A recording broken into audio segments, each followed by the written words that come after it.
Right. Okay, hello everyone, welcome to our channel సివికడ్డా. ఇవాటి మన సెషన్లో December 1st నుంచి 3rd వరకు జరిగినటువంటి కరెంట్ అఫైర్స్ ఇవాటి మన సెషన్లో డిస్కస్ చేద్దాం. After a short break I have been back. So will be continuing our daily current affairs sessions, no problem at all.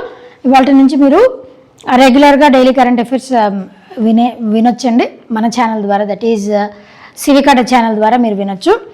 So before entering into our session మనం as usual మనకున్నటువంటి routine ప్రకారం comments చదువుదాం. Justice Shruti, Meenakshi smile, ఇంకా వేరే ఇద్దరి comments కూడా actually I have took the screenshot but it has been missed here. Okay, నేను వాళ్ళ స్క్రీన్ షాట్ కూడా తీసానండి. సమ్ రెడ్డి అండ్ ఇంకొకళ్ళు ఎవరో ఉన్నారు, మొత్తం సంఖ్యపల్లి అని చెప్పేసి వస్తుంది. She was also there. Okay, union minister of women and child development Annapurna Devi గారు, similar schemes to ICDSR, National Health Mission, PM Poshan, IGMSY, right? First edition of ROTS at Nairobi, Kenya, 2024, very good. UNEP, UN Habitat is at Nairobi.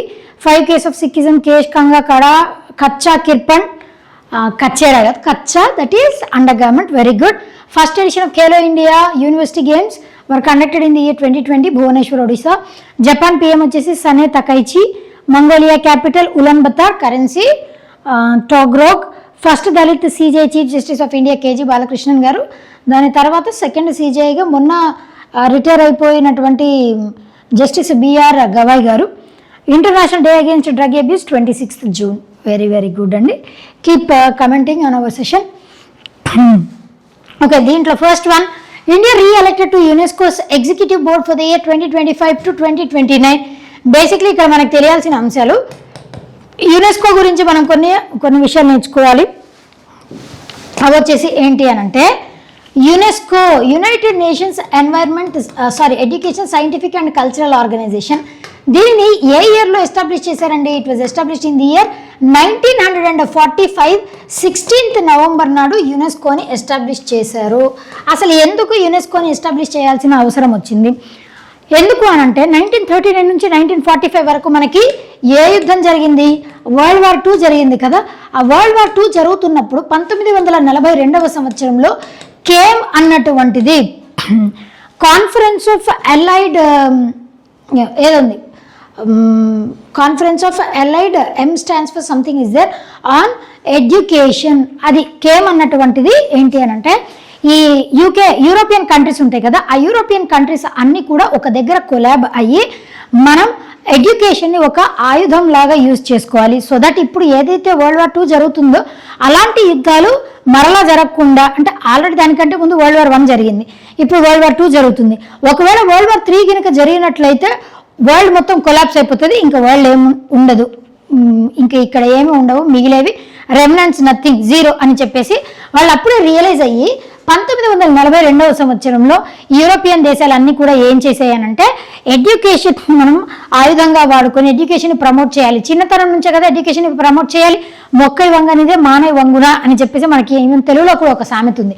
అంటే చిన్నప్పటి నుంచే education through వాళ్ళ roots అన్నవి మనం strong అయ్యేలాగా చేసామని అనుకోండి, వాళ్ళకి వాట్ ఈజ్ వాట్ ఇలాంటివన్నీ కూడా తెలిసేలా చేస్తూ ఉంటే, సో దట్ వాళ్ళకి పిల్లలు ఆ స్టేజ్ నుంచి నెక్స్ట్ ఈ టెర్రరిస్ట్ యాక్టివిటీస్ ఇట్లాంటివి చేయాలి అన్నప్పుడు ఒకటికి 10 సార్లు ఆలోచన చేస్తారు అన్నటువంటి ఉద్దేశంతో ఎడ్యుకేషన్ ఒక సాయుధంగా వాడుకొని యునెస్కో అన్నటువంటి సంస్థని ఎస్టాబ్లిష్ చేశారు. ఇన్ ది ఇయర్ 1942లో వాళ్ళు ఏర్పాటు చేసుకున్నటువంటి ఒక మీటింగ్ ద్వారా 1945, 16th November నాడు యునెస్కోని ఎస్టాబ్లిష్ చేశారు.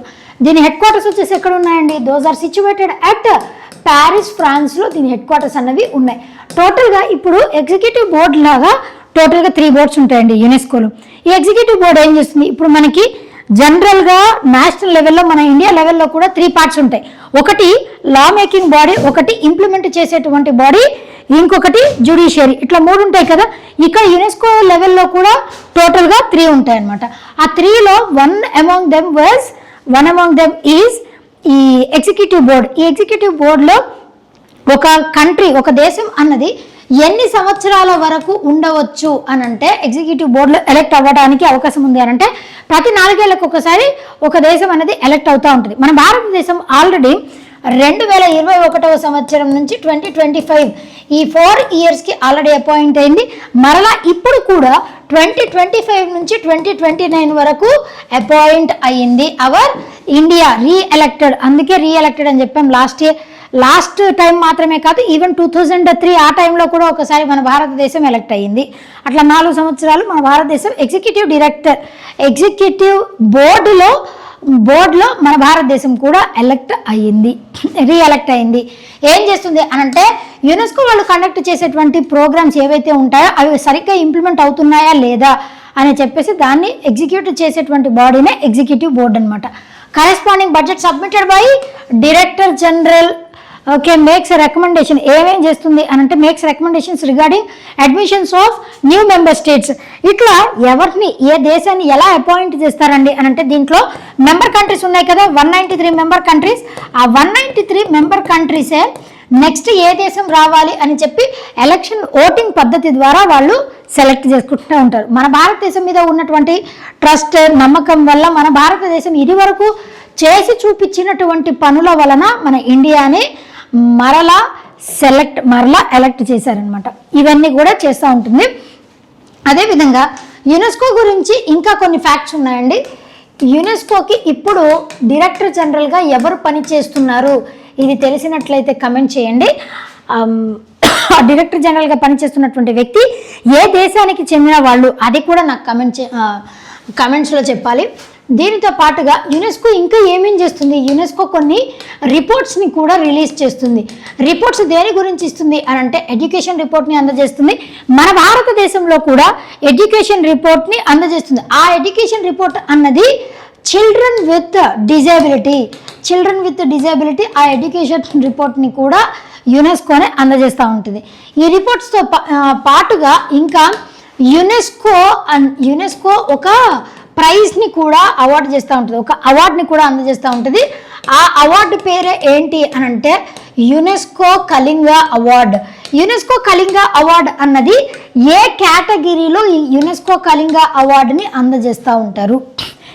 ఇది కళింగ మన భారతదేశంలో వన్ ఆఫ్ ద ఫౌండర్స్, ఆయన పేరు మీద కానీ కళింగ అవార్డుని ఎస్టాబ్లిష్ చేశారు. అయితే అది ఏ కేటగిరీకి చెందిన వాళ్ళకి యునెస్కో కళింగ అవార్డుని అందజేస్తారో అది కూడా తెలిస్తే కమెంట్ చేయండి. దీనితో పాటు యునెస్కో ఇంకా ఏం చేస్తుంది, వరల్డ్ హెరిటేజ్ సైట్ రికగ్నిషన్ కూడా అందజేస్తూ ఉంటుంది కదా. Since the year 1972 world heritage site అంటే ఆ సైట్కి అంటే కొన్ని వేల సంవత్సరాల నుంచి ఆ సైట్కి ఉన్నటువంటి ప్రాధాన్యత కానీ కన్జర్వేషన్ లెవెల్లో దానికి ప్రాధాన్యత ఉండడం కానీ ఇట్లాంటివన్నీ బేస్ చేసుకొని కొన్నిటికైతే మిక్స్డ్ కన్జర్వేషన్ సైట్ లాగా కూడా దాన్ని పరిగణిస్తూ ఉంటారు. వరల్డ్ హెరిటేజ్ సైట్లో ఫిజికల్గా ఉన్నటువంటి సైట్స్ ఉంటే మాన్యుమెంట్స్ కానీ ఒక ప్లేస్ కానీ లేదు అని అంటే ఒక నేషనల్ పార్క్ కానీ ఒక బయోస్పియర్ రిజర్వ్ కానీ what ever it might be ఇవన్నీ కూడా వరల్డ్ హెరిటేజ్ సైట్స్ కేటగిరీలోకి వస్తాయి. ఇంకా దీంట్లో ఇంకొక కేటగిరీ ఉంటుందండి, that is intangible world heritage site. Intangible కేటగిరీలో కూడా ఇంటాంజిబుల్ అంటే ఏంటి అంటే మనం దేన్నైతే చేతితో తాకి చూడలేమో వాటినే ఇంటాంజిబుల్ అని అంటాం. దాంట్లో ఇప్పుడు ఆర్ట్ కూడా ఇంటాంజిబుల్ కేటగిరీలోకి వస్తుంది. ఆర్ట్లో ఇప్పుడు క్రాఫ్ట్ అవ్వచ్చు, స్కిల్ అవ్వచ్చు, లేదు అని అంటే కల్గరీ ఆర్ట్ ఏదైనా వంటకం అవ్వచ్చు, మ్యూజిక్ అవ్వచ్చు, పెయింటింగ్ అవ్వచ్చు, ఇవన్నీ కూడా ఈవెన్ మన సంప్రదాయాలు అది ఓరల్ ట్రెడిషన్ అయినా లేదు మనం ఆచరిస్తున్నటువంటి ట్రెడిషన్స్ అయినా మన భారతదేశం నుంచి అయితే కోల్కత్తా స్టేట్కి చెందినటువంటి Durga Puja was enumerated in intangible UNESCO intangible world heritage site కేటగిరీలో దుర్గా పూజ అన్నది జాయిన్ అయింది కదా. ఈవెన్ గుజరాత్ నుంచి గర్బా డ్యాన్స్ కూడా ఇంటాంజిబుల్ లిస్ట్లో జాయిన్ అయింది. అండ్ రీసెంట్గా Kanchenjunga national park, this is very very important park. Kanchenjunga national park ఎక్కడుందండి? కాంచనజంగా నేషనల్ పార్క్ సిక్కింలో ఉంది. ఈ కాంచనజంగా నేషనల్ పార్క్కి mixed heritage site UNESCO mixed heritage site recognition అన్నది అందజేసింది. కాంచనజంగా కాంచన్జంగాకి. ఎందుకు కాంచన్జంగా నేషనల్ పార్క్ అన్నది కన్జర్వేషన్ లెవెల్లో అది ఇంపార్టెంట్. అదేవిధంగా ట్రెడిషనల్గా కూడా వాళ్ళు కాంచనజంగా అన్నటువంటి దానిని అంటే ఆ హిల్లీ ఏరియా ఏదైతే ఉందో ఒక దేవతలాగా వాళ్ళు కొలుస్తూ ఉంటారు. కాబట్టి వాళ్ళ ఆచారాల ప్రకారం కూడా అది గొప్పదే. అదేవిధంగా కన్జర్వేషన్ నేచర్ వైజ్ కూడా అది చాలా గొప్పది. అందుకే మిక్స్డ్ హెరిటేజ్ సైట్ లాగా రీసెంట్గా కాంచనజంగా నేషనల్ పార్క్ని గుర్తించారు. మన భారతదేశం నుంచి it has become the first mixed heritage site that got its recognition from UNESCO. This is very very very very important one. Examination point of వ్యూలో కూడా ఇది చాలా ఇంపార్టెంట్. మీకు ఎగ్జామినేషన్లో కాంచన్జంగా నేషనల్ పార్క్ అన్నది రీసెంట్గా UNESCO world heritage mixed world heritage site recognition ఇచ్చింది. Kanchenjunga national park వచ్చేసి ఎక్కడ ఉన్నది అలా కూడా అడగవచ్చు. Where it is situated? It is situated at Sikkim. Sikkim capital city వచ్చేసి ఏంటండి? It is Gangtok. So this is all about UNESCO. UNESCO వాళ్ళు సెలబ్రేట్ చేసేటువంటి ఇంపార్టెంట్ డేస్ కొన్ని ఉన్నాయి, అవి కూడా చూద్దాం ఒకసారి. 24th January international day of education, 11th February international day of women and girls in science, 21st February mother language day, 4th March వచ్చేసి world engineers day. మన నేషనల్ లెవెల్లో అయితే ఇంజనీర్స్ డే ఎప్పుడు సెలబ్రేట్ చేస్తాం? September 15th is celebrated as engineers day at national level, India level. 8th March వచ్చేసి women's day మనందరికి తెలుసు. 21st March అయితే elimination of racial discrimination. And 22nd March world water day.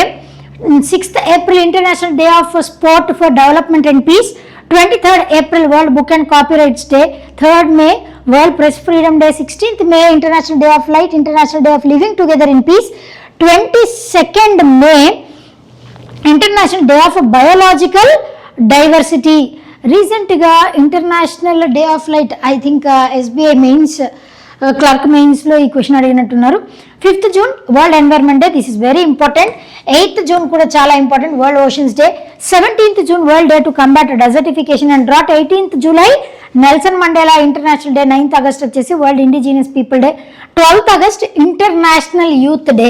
International youth day ఎవరి birthday సందర్భంగా celebrate చేస్తాం? That personality is very very familiar personality from India only. ఆ personality ఎవరి పేరు మీదుగా మనం international sorry it's not about him. January 12th మనం national లెవెల్లో నేషనల్ యూత్ డే సెలబ్రేట్ చేస్తాం కదా, అది ఎవరి పేరు మీదుగా సెలబ్రేట్ చేస్తాం? గ్లోబల్ లెవెల్లో అయితే August 12th international youth day, national లెవెల్లో అయితే January 12th national youth day celebrate చేస్తాం. ఎవరి పుట్టినరోజు సందర్భంగా నేషనల్ యూత్ డేని మనం సెలబ్రేట్ చేస్తాం అది కూడా చెప్పండి. 8th September వచ్చేసి international literacy day. 15th September international day of democracy, మన నేషనల్ లెవెల్లో అయితే ఇంజనీర్స్ డేగా సెలబ్రేట్ చేస్తాం మనం. అదేవిధంగా 11th October international day of girl child. 17th October eradication of poverty. 24th October United nations day. This is very very important. 24th October 1945 నాడే United nations ఆర్గనైజేషన్ని establish చేశారు. అట్లా United Nations organisation foundation day. 10th November వచ్చేసి world science day for peace and development. ఆ రోజే మనకి ఈ ఇందాక చెప్పుకున్నాం కదా కళింగ అవార్డ్, ఆ రోజే స్పెషల్గా November 10th అవార్డుని అందజేస్తారు. ఇప్పుడు అర్థమైంది కదా ఆ అవార్డు ఏ కేటగిరీ వాళ్ళకి ఇస్తారో. Okay right. Next 25th November వచ్చేసి international day for elimination of violence against women. 16th November international day for tolerance. 1st December 2 days ago అయిపోయింది world AIDS day. 3rd December international day for persons with disabilities. 10th December very very important day, human rights day. That is 10th December. ఇంకొకటి international migrants day వచ్చేసి ఎప్పుడు celebrate చేస్తామనంటే that is on 18th December. International migration day వచ్చేసి 18th December celebrate చేస్తాం. ఇవన్నీ important facts. అది కానీ UNESCO వచ్చింది కాబట్టి ఇవన్నీ చెప్పుకున్నాం. ఇట్లా చదివేటప్పుడు ఇవన్నీ చదువుకున్నాం అని అనుకోండి, యాజ్ సింపుల్ యాజ్ దట్. మనము ఇప్పుడు చదువుకున్నది జస్ట్ రైట్ సైడ్ మీరు రాసుకోండి, నోట్స్ రాసుకునేటప్పుడు లెఫ్ట్ సైడ్ కొంచెం పేజ్ ఎంటీ వదిలిపెట్టుకోండి. ఎందుకనంటే సో దట్ తర్వాత ఏమన్నా అప్డేట్స్ వచ్చాయనుకోండి అక్కడ రాసుకోవడానికి రివైజ్ చేసుకోవడానికి ఈజీగా ఉంటుంది. Next one, India secures 8th rank. రీసెంట్గా మన భారతదేశానికి 8వ స్థానంలో నిలిచింది. ఎందుకు దేంట్లో అండి అనంటే వరల్డ్ స్కిల్ ఏషియా ఛాంపియన్షిప్స్ 2025 సంవత్సరానికి గాను మన భారతదేశం 8వ స్థానంలో ఉంది. మొట్టమొదటిసారిగా మన భారతదేశం పార్టిసిపేట్ చేసింది. ఫర్ ద ఫస్ట్ టైం, ఇది మేజర్ అని చెప్పొచ్చు, ఫస్ట్ టైం పార్టిసిపేట్ చేసినా కూడా మన భారతదేశం 8వ స్థానంలో నిలిచింది. ఈ కాంపిటీషన్స్ అన్నవి బేసిక్గా దేనికి సంబంధించినవి అని అంటే ఇన్నోవేషన్ కానీ, డిజిటల్ టెక్నాలజీ కానీ, ఎమర్జింగ్ టెక్నాలజీ కానీ ఏవైతే ఉంటాయో వాటిల్లో ఆ రంగాలలో, ఈ 3 రంగాల్లో ఎవరైతే కొత్త కొత్త ఇనిషియేటివ్స్ని తీసుకొని వస్తారో అలాంటి వాళ్ళని ఐడెంటిఫై చేసి అవార్డ్స్ని అందజేస్తూ ఉంటారనమాట. ఇది ఎక్కడ జరిగింది? తాయ్పేయ్ చైనాలో 2025 సంవత్సరానికి సంబంధించి ఈ కాంపిటీషన్ అన్నది జరిగింది. దీంట్లో వివిధ దేశాలు పార్టిసిపేట్ చేశాయి. మన భారతదేశానికి టోటల్గా ఎన్ని మెడల్స్ లభించాయండి అని అంటే, ఒక సిల్వర్ మెడల్ వచ్చింది, 2 బ్రాంజ్ మెడల్స్ వచ్చాయి, 3 మెడాలియన్స్ కూడా వచ్చాయన్నమాట. అది ఎవరెవరికి ఏ ఏ కేటగిరీలో వచ్చింది, అసలు ఇది ఎప్పుడు స్టార్ట్ అయింది అది కూడా చెప్తాను చూడండి. మొట్టమొదట వరల్డ్ ఈ స్కిల్ ఛాంపియన్షిప్స్ అనేవి ఎప్పుడు స్టార్ట్ అయింది? మొట్టమొదటిసారి వరల్డ్ స్కిల్స్ ఏషియా అంటే ఇది గ్లోబల్ లెవెల్లో ఉన్నటువంటి అన్ని దేశాలు దీంట్లో పార్టిసిపేట్ చేస్తాయని కాదు, ఏషియా కాంటినెంట్ వరకు ఏ ఏ దేశాలు అయితే ఉంటాయో ఆ దేశాల వరకు మాత్రమే దీంట్లో పార్టిసిపేట్ చేస్తాయి, వాళ్ళకి మాత్రమే అవార్డ్స్ని అందజేస్తూ ఉంటారు. మొట్టమొదటి వరల్డ్ స్కిల్ ఏషియా ఇది వచ్చేసి ఎక్కడ జరిగింది అని అంటే 2018 సంవత్సరంలో జరిగింది. కౌలాలంపూర్ అన్నది దేని క్యాపిటల్ సిటీ అండి? మలేషియా కరెన్సీ వచ్చేసి ఏంటి తెలిస్తే కమెంట్ చేయండి. What is the currency of Malaysia? Kuala Lumpur is the capital city. టోటల్గా 1 సిల్వర్ మెడల్ వచ్చింది, 2 బ్రాంజ్ మెడల్స్, 3 మెడాలియన్స్ వచ్చాయి ఫర్ ఎక్సలెన్స్. సిల్వర్ మెడల్ ఎవరికి వచ్చింది అని అంటే for Muskan, painting and decorating రంగంలో ఈవిడకి సిల్వర్ మెడల్ లభించింది. Bronze medal industrial design tech Komal పాండాకి బ్రాంజ్ మెడల్ లభించింది. ఇంకొక బ్రాంజ్ మెడల్ ఎవరికి వచ్చింది అని అంటే robo system integration Shivam Singh and Dinesh, వీళ్ళిద్దరికీ ఈ కేటగిరీలో అవార్డ్స్ వచ్చాయి. ఈ 3 ఒక సిల్వర్, 2 బ్రాంజ్. ఈ సిల్వర్ ఏ కేటగిరీలో వచ్చిందో అది గుర్తుపెట్టుకోండి, ఎక్కడ జరిగిందో గుర్తుపెట్టుకోండి, మన భారతదేశం ఎన్నో స్థానంలో ఉంది, ఎన్ని మెడల్స్ లభించాయి, మొట్టమొదట ఎక్కడ జరిగింది, ఇవన్నీ facts to be remembered. Next air craft Hansa 3G. హంస అంటే ఏంటి? హంస అన్నది హంస ఎవరి వాహనం అండి తెలిసి అది కూడా కమెంట్ చేయొచ్చు. మన ఇండియన్ మైథాలజీ ప్రకారం హంస అన్నది ఇట్ సర్వ్డ్ యాజ్ అ వాహనం. హంస ఎవరి యొక్క వాహనమో తెలిసి కమెంట్ చేయొచ్చు. ఈ ఎయిర్ క్రాఫ్ట్ హన్సా 3NG మొట్టమొదటిసారిగా మన భారతదేశం కంప్లీట్లీ ఇండిజీనియస్ అంటే ఏంటి అని అంటే, ఇండిజీనియస్ అని అంటే వేరే దేశాల మీద డిపెండ్ అవ్వకుండా ఆ దేశంలోనే ఏదైనా ప్రోడక్ట్ని తయారు చేస్తే దాన్ని ఇండిజీనియస్ అని అంటాం. మన భారతదేశం ఎప్పుడు కూడా ఇదివరకు ఇట్లా ఎయిర్ క్రాఫ్ట్స్ కావాలి అని అంటే స్పెషల్గా అసలు ఈ ఎయిర్ క్రాఫ్ట్ పర్పస్ వచ్చేసి ఏంటి అని అంటే ట్రైనింగ్ ఇవ్వటానికి, ఈ మిలిటరీ పర్సనల్ ఉంటారు కదా వాళ్ళకి ట్రైనింగ్ కండక్ట్ చేయటం కోసమని చెప్పేసి ఈ ఎయిర్ క్రాఫ్ట్స్ని ఇంట్రడ్యూస్ చేస్తూ ఉంటారు. దాంట్లో కూడా వీళ్ళు వాడేటువంటి టెక్నాలజీ కంప్లీట్లీ ఇండిజినియస్ అంటే వేరే దేశం నుంచి ఇంపోర్ట్ చేసుకోవడం, వాళ్ళ టెక్నాలజీని మనం వాడుకోవడం అలా కాకుండా మనం మోడీ గారి initiative make in India concept ఏదైతే ఉందో ఆ కాన్సెప్ట్ని బేస్ చేసుకొని ఆత్మనిర్భరత భారత్ అభియాన్, ఈ concept very very important. Atmanirbhar Bharat Abhiyan, Atmanirbhar అంటే ఏంటి? Self Reliance, that is the literal meaning of Atmanirbhar. Reliance అంటే డిపెండెన్స్, మన మీద మనం డిపెండ్ అవ్వాలి, వేరే దేశాల మీద డిపెండ్ అవ్వద్దు. ఎస్పెషల్లీ ఇంపోర్ట్స్ విషయంలో మనకి సాధ్యమైతే మనం ప్రొడక్షన్ని తయారు చేసి ఇక్కడ నుంచి ప్రొడక్ట్స్ ఇంకా ఉత్పత్తి ఎక్స్పోర్ట్ చేయడానికి ట్రై చేయాలి, కానీ ఇంపోర్ట్ చేసుకోవద్దు అన్న కాన్సెప్ట్ మన నరేంద్ర మోడీ గారిది. అట్లా దాంట్లో భాగంగానే దీనిని లాంచ్ చేశారు. That is aircraft Hansa 3G, NG. దీని గురించి చెప్పుకుందాం. ఇది 2-seater next generation all composite trainer ఎయిర్ క్రాఫ్టే కదా మనం చెప్పుకుంది. First fully indigenous trainer aircraft ready for serial production in India civil aviation ecosystem. దీన్ని ఎవరు డిజైన్ చేశారు అని అంటే CSIR central industrial research, central security industrial research ఇందాక చెప్పుకున్నాం కదా, that is CSIR national aerospace laboratories Bengaluru. ఇది వెరీ ఇంపార్టెంట్. బెంగళూరు వాళ్ళు దీన్ని తయారు చేశారు, ఈ ఎయిర్ క్రాఫ్ట్ని. మేజర్గా దీని పర్పస్ వచ్చేసి ఏంటండి, it is made for the purpose of training military personal. Next uranium contamination in New Delhi. రీసెంట్గా ఈ యురేనియం కంటామినేషన్ ఇప్పుడు few days ago, 1 week ago I guess, mothers breast మిల్క్లో కూడా ఇట్లాంటి రేడియో యాక్టివ్ మెటల్స్ని ఐడెంటిఫై చేశారు. అది ఏ స్టేట్లో మదర్స్ బ్రెస్ట్ మిల్క్లో ఆ కంటామినేషన్ని ఐడెంటిఫై చేశారు, రేడియో యాక్టివ్ మెటల్ని ఐడెంటిఫై చేశారు. తెలిస్తే కమెంట్ చేయండి. దాని గురించి కూడా మనం డిస్కస్ చేద్దాం. ఎందుకు గ్రౌండ్ వాటర్ డిప్లీషన్ అవుతుంది, పొల్యూషన్, దాంట్లో air pollution, noise pollution, vehicular pollution, ఇట్లా రకరకాల పొల్యూషన్స్.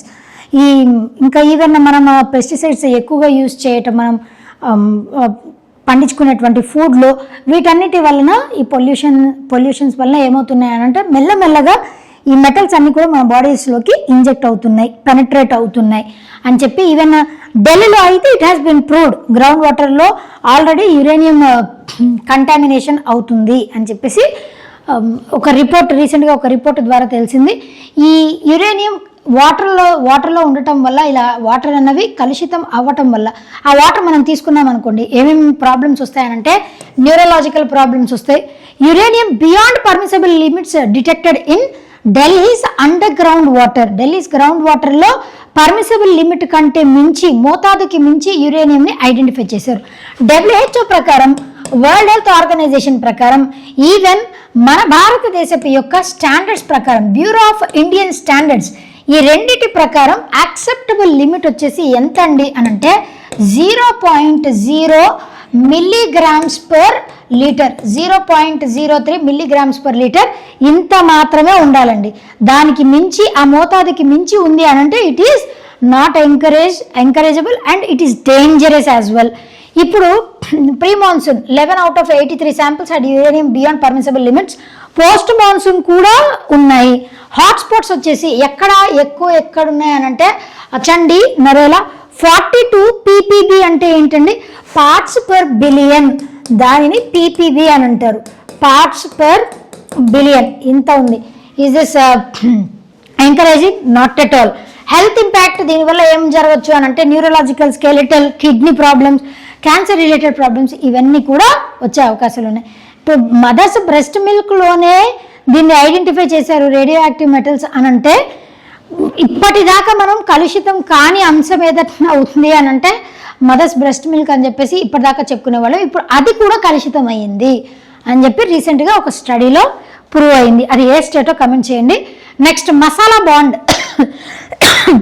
రీసెంట్గా ఇది అసలు ఈ మసాలా బాండ్ అనేది ఎందుకు న్యూస్లో ఉంది?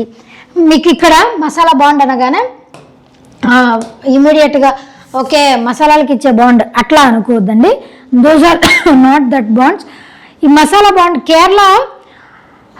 కేరళ గవర్నమెంట్ ఇది వరకు 2019లో చేసినటువంటి ఒక స్కామ్ వలన ఆ మసాలా బాండ్స్ అన్నటువంటి ఇప్పుడు లైమ్ లైట్లోకి వచ్చాయి. ఎన్ఫోర్స్మెంట్ డైరెక్టరేట్ నెక్స్ట్ ఇంకా మీరు ప్రూఫ్స్ ప్రొవైడ్ చేయాలి అని చెప్పి వాళ్ళ మీద కేసుని ఫైల్ చేసింది, షోకాస్ నోటీస్ని ఇష్యూ చేసింది.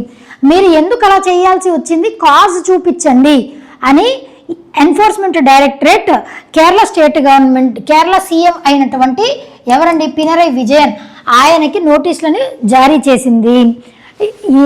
ఎవరికి? ఇంకా KIIFB అని అంటే Kerala investment and infrastructure finance board, that is KIIFB. ఆ అఫీషియల్స్ వాళ్ళందరి మీద కూడా FEMA, foreign exchange management authority, FEMA అన్నటువంటి బాడీ ఉంది కదా, ఫెమా అండ్ RBI వాళ్ళు ఇచ్చినటువంటి గైడ్ లైన్స్ని వైలేట్ చేసిన కారణం వలన వీళ్ళకి షోకాస్ నోటీస్ అన్నది జారీ చేసింది. అసలు ఈ మసాలా బాండ్స్ అంటే ఏంటి? What exactly these bonds are about? Masala bonds అనేటువంటివి బేసిక్లీ ఏంటి అని అంటే వీటి డినామినేషన్ అన్నది రూపీస్లో ఉంటుంది. డినామినేషన్ రూపీలో ఉండడం అని అంటే ఇప్పుడు ఏదైనా మనం ఒక బాండ్ ఎలా కొనుగోలు చేస్తామండి? ఏదైనా స్టాక్ ఎక్స్చేంజ్లో ఉంటేనే కదా బాండ్ మనం కొనుగోలు చేయగలుగుతాం. అలా స్టాక్ ఎక్స్చేంజ్లో పెట్టినప్పుడు ఆ బాండ్స్ని మనం కొనుగోలు చేయొచ్చు. ఈ మసాలా బాండ్స్ యొక్క ప్రాధాన్యత ఏంటి అని అంటే ఓవర్సీస్లో ఉన్నటువంటి సిటిజన్స్, NRI క్యాండిడేట్స్ ఎవరైతే ఉంటారో వాళ్ళకి మన డినామినేషన్లో అంటే రూపీ డినామినేషన్లో రూపీస్లో ఈ బాండ్స్ అన్నటువంటివి అక్కడ రిలీజ్ చేస్తారు. వాళ్ళు కొనుగోలు చేయొచ్చు. ఇష్యూ చేసేది మనమే, మన భారతదేశపు డినామినేషన్లో ఇష్యూ చేస్తారు. కాకపోతే కొనుగోలు చేసేదంతా ఎవరు? ఎన్ఆర్ఐస్ కొనుగోలు చేస్తారు. దీనివల్ల మనకేంటండి ఉపయోగం అనంటే, ఇప్పుడు దానివల్ల మన రిస్క్ ఎవరికి ఎక్కువ ఉంటుంది అనంటే, రిస్క్ అన్నది ఖచ్చితంగా ఎవరైతే ఇన్వెస్ట్ చేస్తారో వాళ్ళకే రిస్క్ ఉంటుంది. ఇన్వెస్టర్కి మాత్రం రిస్క్ ఉంటుంది. ఇష్యూవర్కి ఎటువంటి రిస్క్ ఉండదు. No risk to the issuer. Issue చేసినటువంటి వాళ్ళకి రిస్క్ ఉండదు. ఎందుకు అనంటే రూపీ వాల్యూ అన్నది పెరుగుతుండొచ్చు, తగ్గుతుండొచ్చు. ఇప్పుడు ఒక డాలర్ వాల్యూ ఎంత ఉంది? ఆల్మోస్ట్ 90 రూపీస్ అయింది కదా. అట్లా రూపీ వాల్యూ పెరిగినా తగ్గినా ఆ బాండ్ వాల్యూ పెరుగుతుండడం, తగ్గుతుండడం అది ఎంటైర్లీ డిపెండ్స్ ఆన్ మార్కెట్. అది రిస్క్ అన్నది ఇన్వెస్టర్ భరించాల్సి ఉంటుంది. రూపీస్లో డినామినేషన్ ఇవ్వటం వల్ల ఉపయోగం ఏంటండి అనంటే, కేవలం డాలర్స్లోనో, పౌండ్ స్టెర్లింగ్స్లోనో, ఇంకా వేరే కరెన్సీలోనో మనం బాండ్స్ కొనుగోలు చేయకుండా మన డినామినేషన్లో కూడా బాండ్స్ కొనుగోలు చేయటం వల్ల మన రూపీ అన్నది సర్క్యులేట్ అవుతూ ఉంటుంది కదా, మనకి ఎకానమీ అన్నది జనరేట్ అవుతుంది. ఆ ఉద్దేశంతో మసాలా బాండ్స్ అన్నటువంటి కాన్సెప్ట్ని తీసుకొని వచ్చారు. కాకపోతే దీనికి ఉన్నటువంటి గైడ్ లైన్ ఏంటి అని అంటే, ఆ మసాలా బాండ్స్ ద్వారా ఏదైతే రెవెన్యూ ఇన్కమ్ జనరేట్ అవుతుందో ఆ ఇన్కమ్ని దేనికి వాడాలండి అని అంటే, ఆ ఇన్కమ్ని స్టాక్స్లో పెట్టకూడదు, ట్రేడింగ్ చేయకూడదు. ఆ ఇన్కమ్ని వాడుకొని, కాకపోతే ఆ ఇన్కమ్ని రీఫైనాన్సింగ్కి యూజ్ చేయవచ్చు. అదేవిధంగా ఒక స్టేట్లో లేదా ఒక దేశంలో ఇన్ఫ్రాస్ట్రక్చర్ కోసం వాడచ్చు. అంతేకాని పర్సనల్ గెయిన్స్కి వాడుకోకూడదు. ఇక్కడ కేసు వచ్చేసి ఏంటి అని అంటే, కేరళ గవర్నమెంట్ అప్పుడు 2019లో ఏదైతే గవర్నమెంట్ ఉందో వాళ్ళు ఏం చేశారంటే, కొన్ని కోట్లు 2150 crores 2019లో ఇన్ని క్రోర్స్ విలువ చేసేటువంటి మసాలా బాండ్స్, దాని నుంచి వచ్చినటువంటి ప్రాఫిట్ని వాళ్ళు ఏం చేశారు అని అంటే ట్రేడ్ చేశారు. స్టాక్ మార్కెట్లో పెట్టడం, ట్రేడ్ చేయడం ఇలాంటివి చేశారు. కాకపోతే ఈడీ వాళ్ళ మీద నోటీసులు జారీ చేసినప్పుడు అప్పుడు ఏం చెప్పింది అనంటే, దీని రెస్పాన్సిబిలిటీ తీసుకోవాల్సింది ఎవరు? రెగ్యులేట్ చేయాల్సింది ఆర్బీఐ. ఈడీకి ఎటువంటి సంబంధం లేదు అని చెప్పేసి వాళ్ళ మీద రివర్స్ కేసు ఫైల్ చేసింది కేరళ స్టేట్ గవర్నమెంట్. తర్వాత మరలా ఈడీ వాళ్ళు ఏం చేశారు అని అంటే, మేము ఆర్బీఐ పర్మిషన్ తీసుకొని మీ మీద కేసు ఫైల్ చేస్తున్నామని చెప్పి ఇప్పుడు మరలా ఈడీ ఆర్బీఐ పర్మిషన్ తీసుకొని ఇప్పుడు మాకు సమాధానం చెప్పాలి, మీరు ఎందుకు ఇట్లా చేయాల్సి వచ్చింది, షోకాస్ నోటీస్, అందుకే వాళ్ళ మీద షోకాస్ నోటీస్ని జారీ చేశారనమాట. ఇట్లా మసాలా బాండ్స్ అనేవి పర్సనల్ గెయిన్స్ కోసం పెట్టుకోకూడదు, అదేవిధంగా ట్రేడింగ్ చేయొద్దు, స్టాక్ మార్కెట్లో పెట్టొద్దు. అది మసాలా బాండ్స్ యొక్క రూల్. ఆ రూల్ని అతిక్రమించినందుకు కాను వీళ్ళ మీద ఇప్పుడు మరలా తాజాగా ఈడీ షోకాస్ నోటీస్ అనేది ఇచ్చింది. అసలు దీని హిస్టరీ చూస్తే మొట్టమొదట గ్లోబల్లీ దీనిని ఈ ఇంటర్నేషనల్ ఫైనాన్స్ కార్పొరేషన్ అన్నది వరల్డ్ బ్యాంక్ యొక్క రైట్ ఆర్మ్ లాగా యాక్ట్ చేస్తూ ఉంటుంది. ఇంటర్నేషనల్ ఫైనాన్స్ కార్పొరేషన్ అన్నది. ఇంకొకటి ఐబిఆర్డి అని చెప్పేసి ఉంటుంది, international bank for reconstruction and development అని చెప్పి, అదొకటి ఇదొకటి. అయితే ఐఎఫ్సి ఏం చేసింది అంటే 2014వ సంవత్సరంలో మొట్టమొదటిసారి దీన్ని ఇష్యూ చేసింది. 2013లోనే ఆల్రెడీ వచ్చేసాయి, కానీ 2014లో 1000 కోట్ల విలువ చేసేటువంటి మసాలా బాండ్స్ని అఫీషియల్గా ఇష్యూ చేసింది. అండ్ వీటిని అలో చేసినటువంటిది ఏది అని అంటే, మన భారతదేశంలో ఆర్బీఐ అలో చేసింది in 2015 under it's rupee denominated bond framework. కొన్ని గైడ్ లైన్స్తో, ఈ కొన్ని రూల్స్ అండ్ రెగ్యులేషన్స్తో ఆర్బీఐ దాన్ని అలో చేసింది. దీనికి ఈ బాండ్స్కి ఇప్పుడు ఏదైనా ఒక బాండ్ కొనుగోలు చేసామనంటే దానికి మెచ్యూరిటీ పీరియడ్ ఉంటుంది కదా, 10 ఏళ్ళలో 15 ఏళ్ళలో, దాని తర్వాత మనం ఒక పర్టికులర్ అమౌంట్ వస్తుంది అని. దీని మెచ్యూరిటీ పీరియడ్ అన్నది దేని మీద డిపెండ్ అయి ఉంటుంది అని అంటే, it depends on size of the bond. 3 years నుంచి 5 సంవత్సరాల వరకు మెచ్యూరిటీ పీరియడ్ అన్నది ఉంటుంది. మ్యాక్సిమం 5 ఏళ్ళు, మినిమం 3 సంవత్సరాలు. బియాండ్ ఒక సర్టెన్ లిమిట్ కంటే ఎక్కువ ఉందనుకోండి 5 ఏళ్ళు మెచ్యూరిటీ పీరియడ్. ఎక్కువ లంసమ్ అమౌంట్ అయితే 5 ఏళ్ళు, తక్కువ అమౌంట్ అయితే 3 ఏళ్ళు మెచ్యూరిటీ పీరియడ్ ఉంటుంది. ఇవన్నీ ఫ్యాక్ట్స్. ఇంకొక ఇంపార్టెంట్ ఫ్యాక్ట్ ఏంటి అని అంటే, మొట్టమొదటి state to issue masala bonds ఏంటా స్టేట్ అని అంటే, that is Kerala. Kerala capital city వచ్చేసి ఏంటండి, దట్ ఈజ్ తిరువనంతపురం. కేరళ వచ్చింది కాబట్టి కేరళలో మనకి 2 క్లాసికల్ డాన్సెస్ ఉన్నాయి. అవి వచ్చేసి ఏంటండి, 2 classical dances, Mohiniyattam and Kathakali and Mohini Aattam.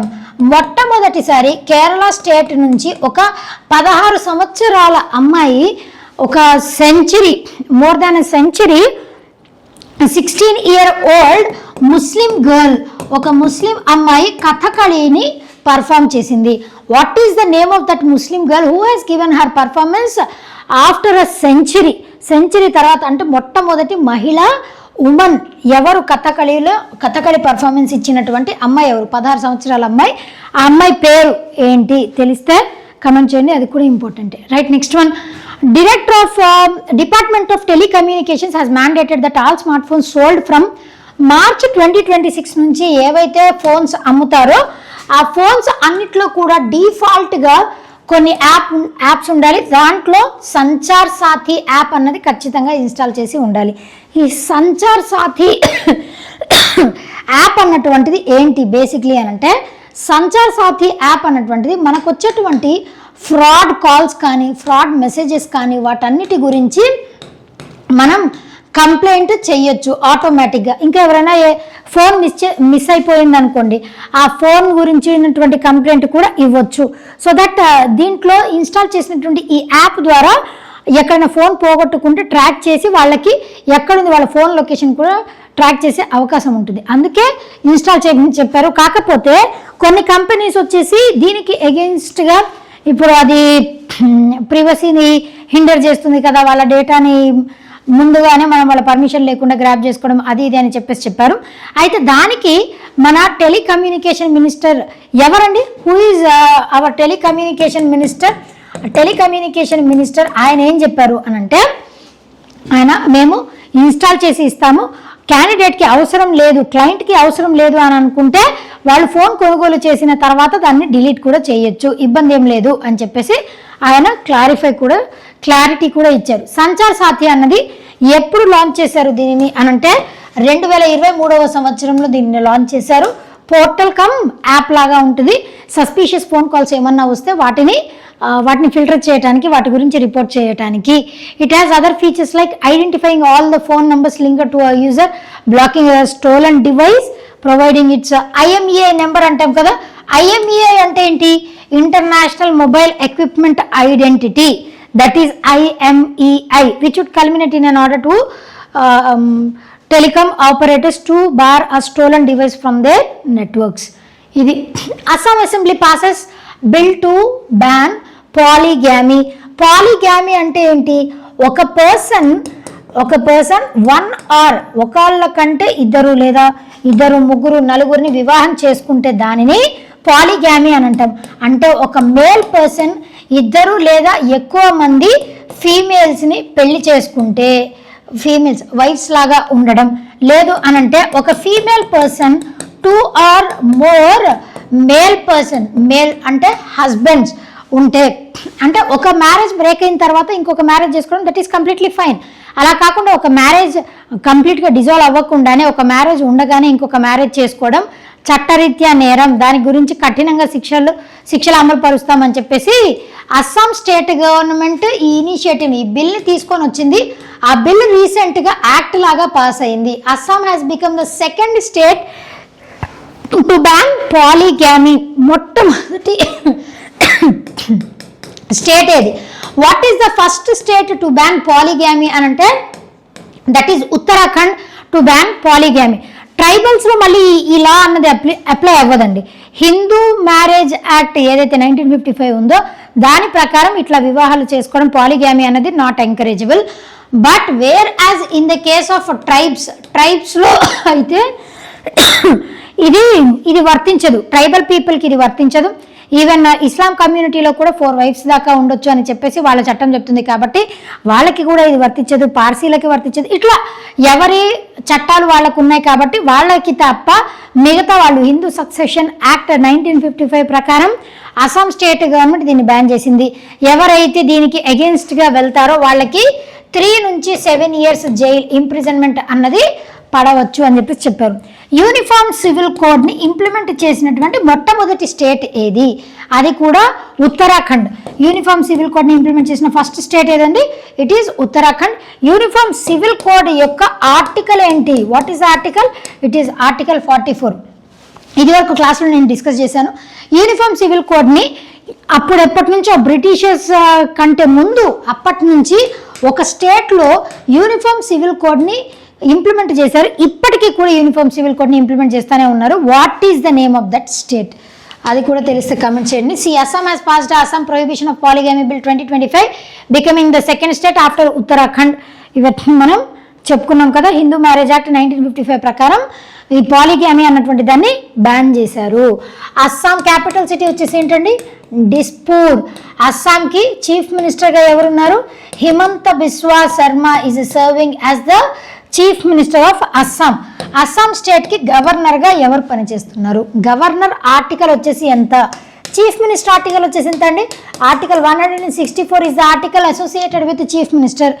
Governor article వచ్చేసి ఎంత? గవర్నర్ ఇప్పుడు అస్సాంకి గవర్నర్గా ఎవరున్నారు తెలిస్తే కమెంట్ చేయండి. నెక్స్ట్ వన్, హార్న్బిల్ ఫెస్టివల్ అన్నది 26th ఎడిషన్ ఆల్రెడీ బిగిన్ అయిపోయింది. 26th edition of Hornbill festival. ఈ హార్న్బిల్ ఫెస్టివల్ గురించి నేను ఇదివరకు కూడా చాలాసార్లు ఇదివరకు సెషన్లో కూడా చెప్పాను.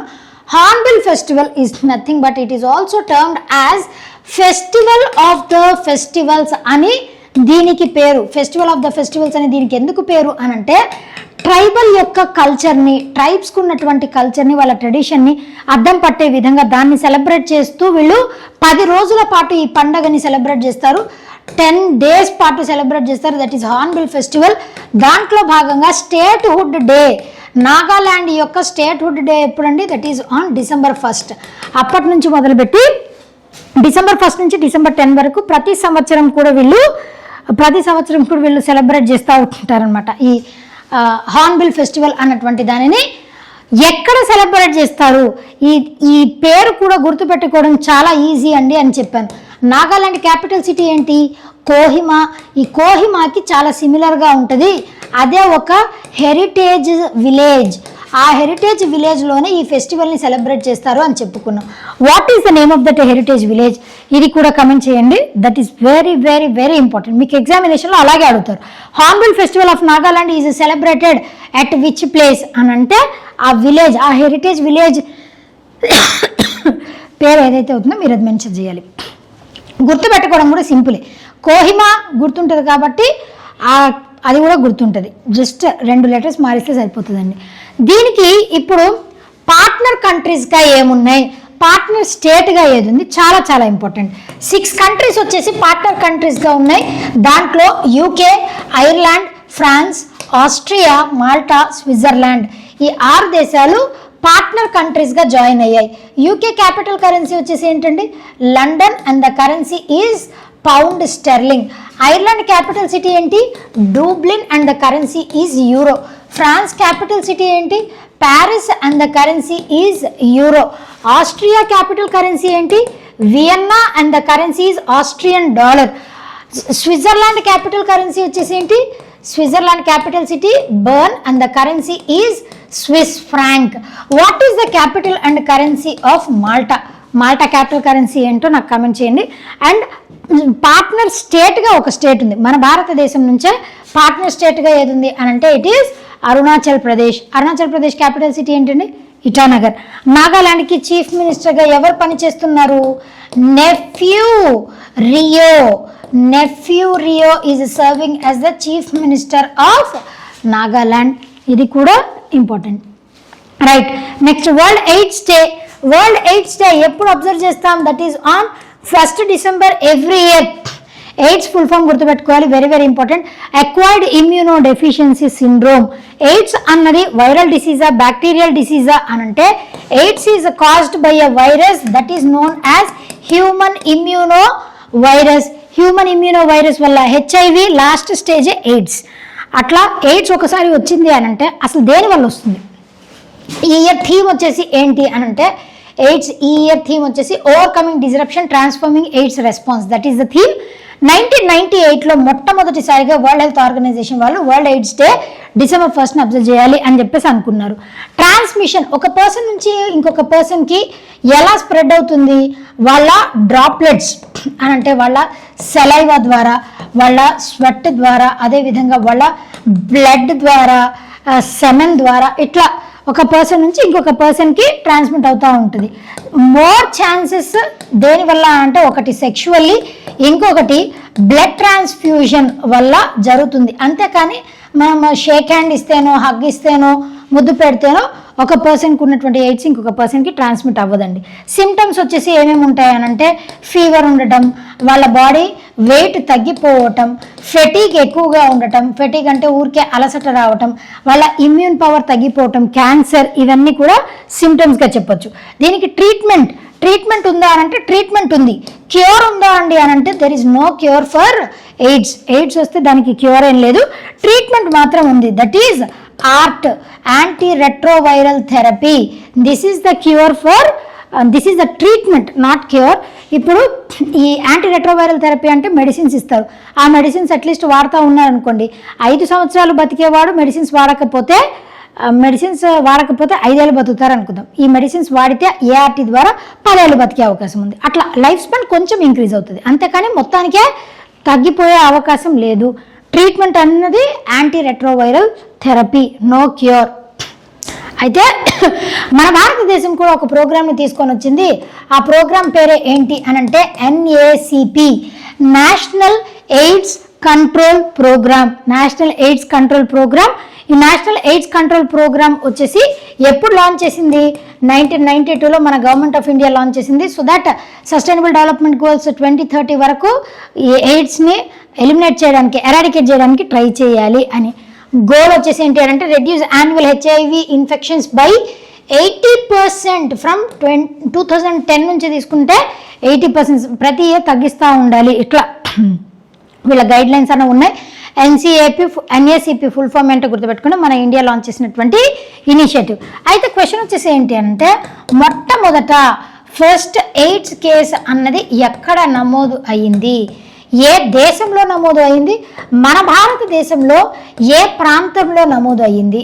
ఇండియాలో అయితే ఏ ప్రాంతంలో ఫస్ట్ ఎయిడ్స్ కేసు అనేది ఎక్కడ నమోదు అయ్యింది? అది కూడా నాకు కమెంట్ చేయండి. Next last for today, Oscar winning British play right Tom Stoppard passes away at the age of 88 years. He is from the country చెకోస్లోవేకియాకి, ఆ దేశానికి చెందినటువంటి వ్యక్తి. The age of 88 years. Age old ailments వలన ఈయన మృతి చెందారు. ఈయన ప్లే రైట్, చాలా హాలీవుడ్ మూవీస్కి ప్లే రైట్ లాగా ఈయన వర్క్ చేశారు.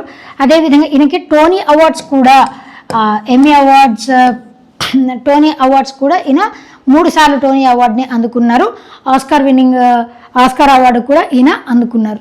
And he is from the country Czechoslovakia. దీని క్యాపిటల్ కరెన్సీ ఏంటో తెలిస్తే నాకు కమెంట్ చేయండి. So this is all about today session అండి.